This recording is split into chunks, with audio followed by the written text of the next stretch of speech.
Dobrý den vám předej a já vás vítám u mého nového videa. Takže dneska vám ukážu můj dinosauří box. Jsou to vlastně ne všichni moji dinosauři, ale nějaká jejich část, já mám totiž 2 ty boxy. Takže jako první vám ukážu tady T-Rexe ze série Křídového kempu. Umí vlastně, když budete otáčet ocasem, tak ho dupe, vydává přitom i zvuk dupání. A když zmáčknete tlačítko na jeho zádech, tak zvedne hlavu a přitom zařve. Pokud byste si ho chtěli koupit, tak rozhodně doporučuji, je fakt dobrý. Dále tady máme Spinosaura, který má na noze skener, ale ten teď skenovat nebudeme. Ten vlastně může hýbat ocasem, nohama, rukama, trochu krkem, ale hlavně umí takhle hlavou. Vydává přitom takový trochu divný zvuk, ale je fakt super, to je jedna z nejlepších Mattel figurek. A taky z největších. Dále tady máme slavného Indoraptora. O tom jsem už točil samostatné video, i když jsem ho skenoval, takže odkaz máte v kartě. Je to velice zajímavý dinosaurus. Pokud to nevíte, tak je to vlastně hybrid z filmu Jurský svět zanik říše. Na hlavě má takovou hnědou, jakoby tracker věc, která vlastně je z té Dino Tracker série, že to vlastně je takový jakoby hledací pes. To má tady tohle. To můžete samozřejmě oddělat. Můžete mu tím tlačítkem za hrudi uvolat dřev.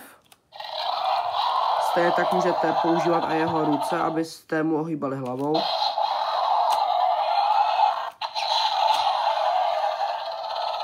Velice zajímavý. Dále tady máme mého druhého největšího dinosaura a to je Mosasaurus. Ten má taky skener, ale má ho zasunutý tady. Počkej, já vám to ukážu. Tak. Má také, může hýbat ocasem. Ocas tam vlastně přidělávací, takže ho můžete oddělat, ale špatně se nadává, takže to dělat nebudu. Hýbe se všema ploutvema. A hlavní asi je jeho čelist, kterou může hýbat. Jsme spoustu z mých videí a nejlepší video s ním máte tady v kartě. Na ty karty se samozřejmě podívejte, až když dokoukáte tohle video. Poté tady máme menší verzi Mosasaura a to je Kronosaurus. Ten taky hýbe ploutvema, ocasem hýbe taky, ale to není moc podstatné. A má tohle takové jakoby posouvací tlačítko, tedy když posunete na tuhle stranu, tak zařve a pevně zkousne. Velice zajímavé, tak je to Dino Tracker série. Dále tady máme Schleich figurku Mosasaura. Velmi dobře propracovanou, nemá žádné speciální funkce, ale umí takhle otevírat a zavírat tlamu. Moc pěkný design. Dále tady máme Mattel. Tady toho Mattel, nevím jak se jmenuje, ale je to nějaký ceratopsid. Velice zajímavý. Má hodně pěkný nějaký ten červený roh. Umí hýbat s nohama, má zase vysouvací sken. A umí i pohybovat hlavou trošku. Dále tady máme dalšího Schleicha. A tentokrát Hadrosaurida, je to Edmontosaurus, pokud se nepletu. No, píše se tam jenom, že byl vyroben v Německu. Velice zajímavé. Dále tady máme Stegosaura. Zajímavá póza, taková útočná. A nedá se s ním nějak pohybovat.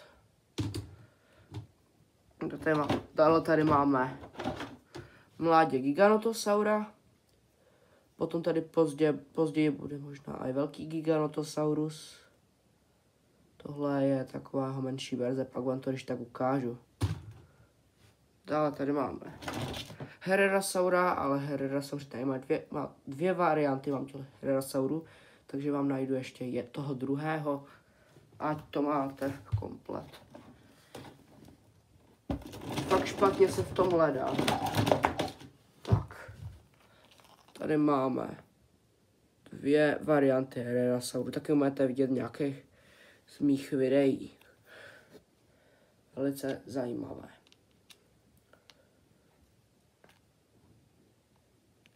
Tady ten byl i k takovému speciálnímu příslušenství s takovou jeskyní v Schleich kolekci. Ale to je celkem známá figurka, takže to asi o tom víte trošku. Pak tady máme tohleto Schleich Quetzalcoatla.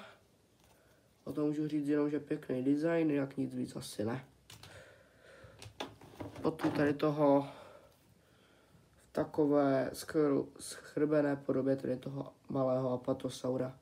Nevím, jestli to je mládě nebo dospělec, ale tahle figurka je hodně malá a taky hodně roztomilá. Potom tady máme tohohle mátel Triceratopse, který hýbe s hlavou nahoru a dolů, přitom vydává zvuky, hýbe taky se všema páry noh a má takové speciální modré šmouhy na zádech. A je ze série Křídového kempu. Ale to je právě zajímavé to, že v Křídovém kempu Triceratops není, což je divné. Ale jako hračka je, no, zajímavé. Potom tady máme Velociraptora z kolekce Dino Rivals, hodně stará kolekce. Můžete vidět, že jsem už trochu hýbe a i sám od sebe. Má takovou otáčecí hlavu a když mu takhle nahnete nohy, tak vlastně skočí a on to nefunguje, takže vám to ani ukazovat nebudu. Ale rozhodně moc pěkná figurka. Potom tady máme tohle Krylophosaura, hádám teda, jo, taky velice zajímavý, otevírat lamu, ale jen málo, ten mi spadl, vidíte trochu, otevírá i tlamu. Tohle tady máme Fukiosaura, takové pěkné tečkované zbarvení, vyřvaný úsměv, nevím. Velociraptora dalšího, taky otevírací tlama, takové ty jejich klasické funkce. Teď ho máte v jednom z mojich nových videí, takže zase v kartě. Zajímavý. Potom Leopleurodona, takovou velice pěknou hračku, vyrobena v Číně, hodně pěkné zbarvení. Potom tady toho Schleich Pteranodona, moc pěkný. Baryonyxe, taky moc pěkný design, velký drápy, prostě Baryonyx, otevírací tlama. Potom Atrociraptor z kolekce Nadvláda Jurský svět. Z filmu Nadvláda určitě jste to všichni viděli, pokud neviděli, doporučuju. Vidíte, moc pěkný, takhle se jakoby plíží. Taky ve spousta z mých videí ho najdete. Potom tady máme Ceratosaura s takovým pěkným jakoby gepardím zbarvením. Otevírací tlama s mnoha ostrými zuby. Nechtěli byste tam skončit. A moc pěkná pozice.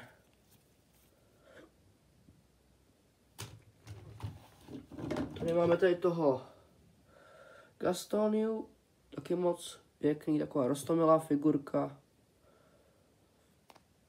S mnoha trny, ostny. Dalšího Herrerasaura z prvního Mattel Collection Jurský svět, Zánik říše, který má tady ten Battle Strike schopnost, že když mu kliknete na tohle tlačítko, tak se mu jakoby tak se zraní a tak můžete ho zase vytáhnout. Ten už se nedá koupit, protože je tak 4 a více roků starý, tahle figurka. No, tady máme dalšího šlajcha, ale tentokrát plesiosaura. Píše se tam jenom plesiosaurus. Můžete mu takhle hýbat různě s krkem, můžete mu ho nahnout, vyhnout, do strany dát ten krk, můžete s tím krkem prostě různě ohybovat jako s gumou. Zajímavé hodně. Dá se to hodně dobře využít a funguje to fakt dobře. Potom tady máme mini figurku Microraptora, která byla právě k tomu Heterosaurovi a té jeskyni. Moc pěkné, ale takový ty malý drápky, pěkný design, černobílá barva. I když je teda známo, že takhle Microraptoři nevypadaly, protože bylo nalezeno jejich peří, i tak je to moc pěkný. Tady máme teda toho Giganotosaura, tu matku, tak vám ukážu ještě to mládě. Jo, tady je máme, oba dva. Matka s mládětem, mládě, matka. Má také otevírací tlamu, spousta ostrých zubů, stejný design jako mládě a silné nohy. Nevím, co k tomu jinak říct. Potom máte Pyroraptora, taky s vytahovacím skenem. Ježiš, on se spadl. Fakt občas ti dinosauři nechcou vylézt. Sken. Ale mám špatnou kameru, takže to asi nenaskenujete úplně. Tady toho mini Indomina.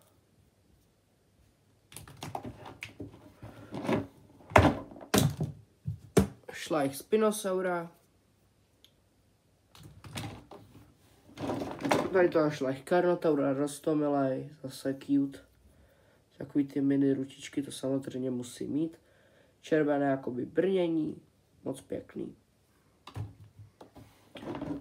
Mám tady Majungasaura, přímého potomka Carnotaurů a i předka. Trochu větší ručičky, větší brnění a monstrozní čelist a pěkné zbarvení. Doporučuju.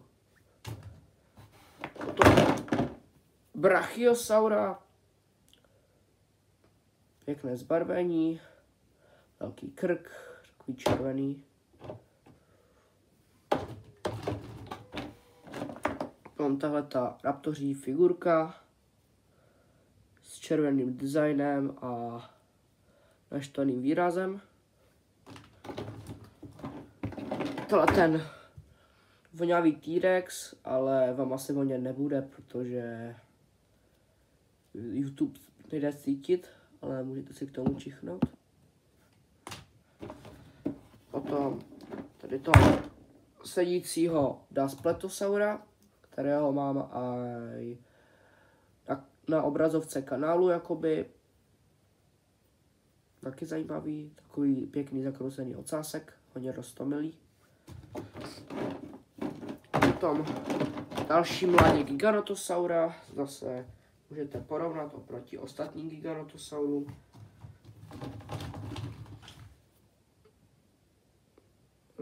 Moc roztomilé. To je to šlajch Velociraptora s pohyblivýma rukama a tlamou.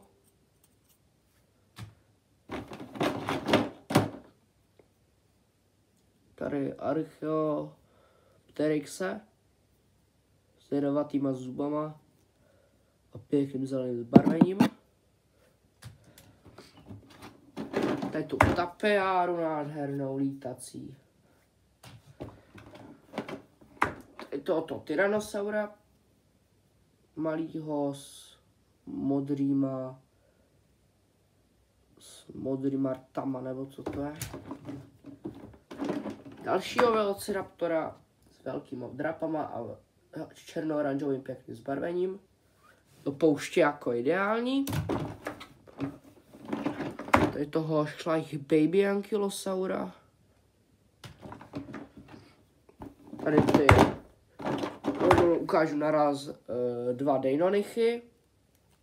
Úplně stejně, jenom jiné zbarvení. Hýbací ruce. Otevírací tlama, zase je o nich video na mém kanále. Potom tady toho Compsognatha roztomilého, hodně roztomilého, s takovým dlouhým zavrtěným ocáskem a malýma drápkama. Tady tím Pachycephalosaurem.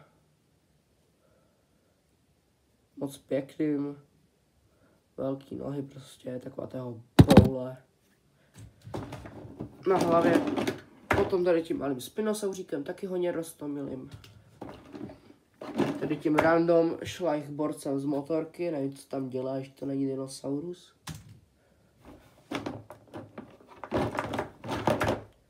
Tady tím šlajch Triceratopsem žlutým.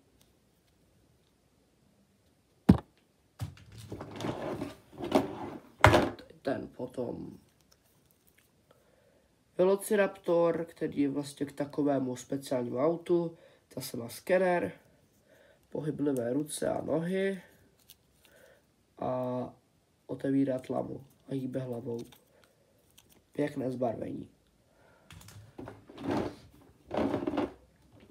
Potom tady ten nádherný šlajch Styracosaurus, taky v mnoha z mých videí. Pěkné zbarvení. Tady ten malý Stegosauřík, hodně roztomilý. Potom mládě Amargasaura, taky roztomilý. Rovnou 2 mláďata Velociraptora. Had, zajímavé. A na závěr mládě Indoraptora. Takže já doufám, že se vám tohle video líbilo, dejte mi odběr, protože moc odběru mi zrovna nepřibývá. Podpořte můj kanál, podívejte se na má videa, jsou fakt super. Já myslím, že stojí za to se na ty nejpopulárnější podívat, protože se mi fakt povedla, anebo i na ta moderní videa. Takže já se s vámi tímhletím Indoraptorem loučím. Čau.